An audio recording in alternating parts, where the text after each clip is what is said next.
നഹാസ് നാസർ സംവിധാനം ചെയ്ത adios amigo എന്ന സിനിമ കണ്ടു. അഡിയോസ് അമിഗോ എന്ന് പറഞ്ഞാൽ ഒരു സ്പാനിഷ് വേർഡാണ്. ഈ നമ്മുടെ മലയാളത്തിൽ ഇതിനു മുമ്പ് ഇറങ്ങിയ സ്പാനിഷ് മസാല എന്ന ലാൽ ജോസ് സംവിധാനം ചെയ്ത ഒരു സിനിമയാണ്. അതിൽ കംപ്ലീറ്റ് കുറച്ചൊക്കെ സ്പാനിഷ് വേർഡ്സ് ഒക്കെ നമുക്ക് കേൾക്കാൻ പറ്റും. ഇതിലും ഞാൻ അതൊക്കെ ഉണ്ടാകുന്ന ഒരു പ്രതീക്ഷയാണ് പോയത്, കാരണം അല്ലെങ്കിൽ അങ്ങനെ ഒരു ടൈറ്റിൽ വരേണ്ട കാര്യമില്ലല്ലോ.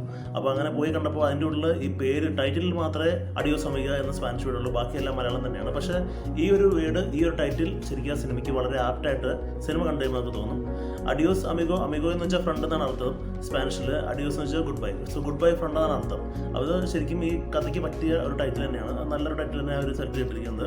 അങ്ങനെ നമുക്കൊരു സ്പാനിഷ് വേർഡ് കൂടെ പഠിക്കാൻ പറ്റി. അറ്റ്ലീസ്റ്റ് നമ്മുടെ സിനിമയുടെ ഒരു ഭാഗമായിട്ട് നമുക്ക് എല്ലാവർക്കും പെട്ടെന്ന് പരിചിതമായൊരു വേർഡ് മാറും അഡിയോസ് അമിഗോ.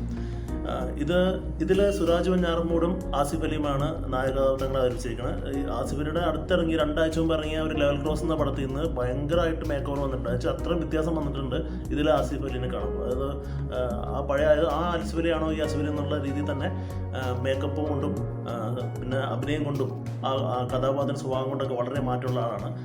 ആസിഫിൻ്റെ കഥാപാത്രം ശരിക്കും പറഞ്ഞാൽ എറണാകുളത്തെ വളരെ സമ്പന്നനായ ഒരാളുടെ മകനായിട്ടാണ്. കംപ്ലീറ്റ് മദ്യപാനമാണ്, എന്നാൽ പരോപകാരിയാണ്, അങ്ങനത്തെ ഒരു കഥാപാത്രം. അതേസമയം സുരാജ് വെഞ്ഞാറമൂട് എന്ന് വെച്ചാൽ പാവപ്പെട്ട ഒരു മനുഷ്യനാണ്. അയാൾ കട്ടപ്പനയിൽ നിന്ന് വരുന്നതാണ്. സ്വന്തം അമ്മയ്ക്ക് ചികിത്സിക്കാൻ വേണ്ടി കാശ് ഇവിടെ ഒരു കൂട്ടുകാരിൽ നിന്ന് വാങ്ങിക്കാൻ വേണ്ടിയിട്ടാണ് ഈ വൈറ്റിൽ ഹബിലേക്ക് എത്തുന്നത്, അല്ലെങ്കിൽ എറണാകുളത്തേക്ക് എത്തുന്നത്. അപ്പോൾ അങ്ങനത്തെ ഒരു സിറ്റുവേഷനിലാണ് രണ്ടുപേരും. ഒരാൾ വലിയ പണക്കാരനും ഒരാൾ പൈസ ഇല്ലാത്തതാണ്. അപ്പോൾ അവർ വൈറ്റിൽ ഹബ് വെച്ച് കാണുന്നു. പിന്നെ അവർ എറണാകുളത്ത് നിന്ന് കൊല്ലം വരെയുള്ള യാത്ര. ഇതാണ് ശരിക്കും കഥ. ഇത് ശരിക്കും ഒരു നമ്മൾ റോഡ് മൂവി എന്ന് വേണമെങ്കിൽ പറയാം. വെച്ചാൽ റോഡ് നമ്മളെ ഒരു ബസ്സിൽ പോണ ഒരു ഫീലിംഗ് നമുക്ക് ഈ സിനിമ കണ്ടു കഴിയുമ്പോൾ കിട്ടും. പക്ഷേ നല്ലൊരു ഫീൽ ഗുഡ് മൂവി തന്നെയാണ്. ഇവർ രണ്ടുപേരും ആസിഫ് അലിയും സുരാജ് വെഞ്ഞാറമൂടും നന്നായിട്ട് മത്സരിച്ച് തന്നെ അഭിനയിച്ചിട്ടുണ്ട്. പിന്നെ നമുക്കിതിൽ ശരിക്കും പറഞ്ഞ ബോസെ വിളി കൂട്ടുകാര, ഇതാണ് പേര് ശരിക്കും. അതുകൊണ്ട് ഇവരുടെ പേരെന്താണെന്ന് നമ്മളൊരു സിനിമ കഴിയുന്നവരെ നമുക്ക് അറിയില്ല. ആ ഒരു പേര് പറയുന്നില്ല ശരിക്കും. ബോസ് കൂട്ടുകാരെന്ന് പറഞ്ഞാൽ നമ്മൾ വിളിച്ചുകൊണ്ടിരിക്കുന്നത്. പക്ഷേ അത് ഇത്തിരി ഓവറായിട്ട് നമ്മളിപ്പോൾ സിനിമ കാണണമല്ലോ, അതിപ്പോൾ റിയൽ ആയിട്ടൊരു കാണുന്ന പോലെയല്ലോ. സിനിമ കാണുമ്പോൾ അത് കുറച്ച് ഒഴിവാക്കാൻ പറ്റുന്നത്, അത്രയും വിളിക്കേണ്ട കാര്യം ഉണ്ടായിരുന്നില്ല. പിന്നെ അത് അങ്ങനെ പറയുമ്പോൾ എഡിറ്റിങ്ങിൻ്റെ ഒരു പ്രശ്നമുണ്ട്. കാരണം കുറച്ചും കൂടെ ഇത് പൊതുവെ തോന്നുന്നത് കുറച്ച് ലാഗിങ് നമ്മൾ സിനിമ ആണെന്ന് തോന്നുന്നു. ശരിക്കും ലാഗിങ് തോന്നുന്നുണ്ട്.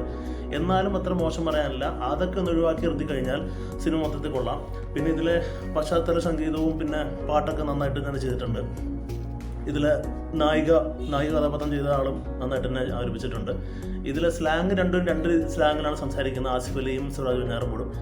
ഇവരുടെ ഓരോ എക്സ്പ്രഷനൊക്കെ നല്ല അടിപൊളിയാണ്. നമുക്ക് സിനിമ കാണുമ്പോൾ തന്നെ മനസ്സിലാവും. നമുക്കിപ്പോൾ ഈ മലയാള സിനിമ ശരിക്കും ഇപ്പോൾ കയറിക്കൊണ്ടിരിക്കുകയാണ് എന്നുള്ളതിൻ്റെ ഉദാഹരണങ്ങളൊന്ന് ഇങ്ങനത്തെ പടങ്ങൾക്ക് ഇറങ്ങുമ്പോഴാണ് എനിക്ക് തോന്നുന്നത്. ഇതിൽ കുറേ കഥാപാത്രങ്ങളുണ്ട്, ആവശ്യത്തിൽ കൂടുതൽ കഥാപാത്രങ്ങളുണ്ട്. ചില കഥാപാത്രം എന്തിനാണ് വന്നതെന്ന് പോലും മനസ്സിലാവാനുള്ള. പക്ഷെ എന്നാലും അധികം നമ്മളെ ബോറടിപ്പിക്കാണ്ട് പടം കൊണ്ടുപോകുന്നുണ്ട്. നമ്മളങ്ങനെ ഈ കഥ ഉണ്ടാവണമല്ലോ, കഥ ഉണ്ടാകാൻ വേണ്ടി മെറ്റീരിയൽസ് ഉണ്ടാവണമല്ലോ. അപ്പോൾ അതിന് വേണ്ടിയിട്ട് കുറച്ചൊക്കെ തിരിച്ചു ചേർത്തിട്ടുണ്ടാകും. കുറച്ച് പോലീസ് സ്റ്റേഷൻ സീനൊക്കെ ഉണ്ട്, ഒരു ബോട്ടിലെ സീനൊക്കെ ഉണ്ട്. പക്ഷേ ക്ലൈമാക്സ് ഒക്കെ നല്ല ഗ്രാൻഡായിട്ട് ചെയ്തിട്ടുണ്ട്. സോ ഇത് കാണാൻ പറ്റിയൊരു പടം തന്നെയാണ്. ചില ആൾക്കാർക്ക് കുറച്ച് ലാഗ് ഫീൽ ചെയ്യും, എനിക്കും ലാഗ് ഫീൽ ചെയ്തിട്ടുണ്ട്. എന്നാലും അത് അങ്ങനെ അത്രയ്ക്ക് മോശം എന്ന് പറയാനൊന്നുമില്ല. പക്ഷേ നമുക്ക് രസമുണ്ട്. ഇപ്പോൾ അടുത്ത കാലത്ത് ഇറങ്ങിയ പടങ്ങളിലൊരു നല്ല പടം എന്ന് തന്നെ വേണമെങ്കിൽ പറയാം. ഇതിൽ ആസിഫ് അലിയുടെ അഭിനയം എടുത്തു പറയേണ്ടത് തന്നെയാണ്, രണ്ടുപേരും. പിന്നെ എനിക്ക് ഇഷ്ടപ്പെട്ടത് ആസിഫ് അലിയുടെക്കാളും സുരാജ് വെഞ്ഞാറമൂടിൻ്റെ പുള്ളി അല്ലെങ്കിലും എല്ലാ വെറൈറ്റിയും നോക്കുന്ന ആളാണ്. ഇത് നല്ല ഗ്രാൻഡായിട്ടുണ്ട്. ആസിഫ് അലി നന്നായിട്ടുണ്ട്. പിന്നെ ആസിഫ് അലിയുടെ ഗെറ്റപ്പ് കുറച്ച് മാറിയിട്ടുണ്ട്. സാധാരണ ആസിഫ് അലിയുടെ മുഖം അല്ലെങ്കിൽ കാണുന്നത് നമുക്ക് കണ്ടെന്ന് പറഞ്ഞാൽ കുറച്ചൊരു മേക്ക് ഓവറൊക്കെ വെച്ചിട്ട് മുഖം കുറച്ച് മാറ്റിയിട്ടൊക്കെ ഉണ്ട്. മൊത്തത്തിൽ നമ്മളെ ബോറടിപ്പിക്കാണ്ട്. പിന്നെ ഇതിലിപ്പോൾ ഈ കഥയിൽ ശരിക്കും ലോജിക്ക് ഉണ്ടോ എന്ന് വെച്ച് കഴിഞ്ഞാൽ ഇതൊക്കെ ശരിക്കും നടക്കണമായിരുന്നു എന്ന് വെച്ചാൽ ചിലപ്പോൾ നടന്നു വരില്ല. ഇപ്പം നമ്മളൊരു സിനിമ കാണുമ്പോൾ സിനിമയായിട്ട് കണ്ടാൽ മതി. ആ രീതി കാണുമ്പോൾ അങ്ങനെയല്ല നമ്മൾ സിനിമ കണ്ടല്ലാണ്ട് ഇപ്പോൾ ലോകത്ത് നടക്കുന്ന എല്ലാ കാര്യങ്ങളും അതേപോലെയാണ് സിനിമയാക്കണം പറഞ്ഞ് നടക്കില്ല. നമുക്ക് സിനിമ കാണുമ്പോൾ കുറച്ച് ടെൻഷൻ അനുഭവിക്കണം, അല്ലെങ്കിൽ കുറച്ച് സന്തോഷം അനുഭവിക്കണം. അതിനെന്തെങ്കിലും ഡ്രാമ ക്രിയേറ്റ് ചെയ്തിട്ട് നമുക്ക് തന്നെ ചെയ്യാൻ പറ്റുള്ളൂ. അപ്പോൾ അങ്ങനെ നോക്കുമ്പോൾ ശരിക്കും അഡിയോസ് അമിഗോ അല്ലെങ്കിൽ ഗുഡ് ബൈ ഫ്രണ്ട് എന്നുള്ളത് അത്യാവശ്യം നല്ല ഒരു മൂവിയാണ്. എനിക്ക് എനിക്ക് നല്ല ഇഷ്ടമായി പടം. അപ്പോൾ ഞാൻ റെക്കമെൻഡ് ചെയ്യുന്ന ഈ പടം കാണണം തന്നെയാണ് ഞാൻ പറയുന്നത്. തിയേറ്ററിൽ തന്നെ പോയി കാണാതിരിക്കും നല്ലത്, അല്ലാണ്ട് OTT വന്നിട്ട് കാണാതിരിക്കേണ്ട. ശരിക്കും അഡിയോസ് അമിഗോ ഇറങ്ങിയ പടങ്ങളിൽ വെച്ച് ഏറ്റവും നല്ലൊരു പടമായിട്ട് തന്നെ എനിക്ക് റെക്കമെൻഡ് ചെയ്യാൻ പറ്റും.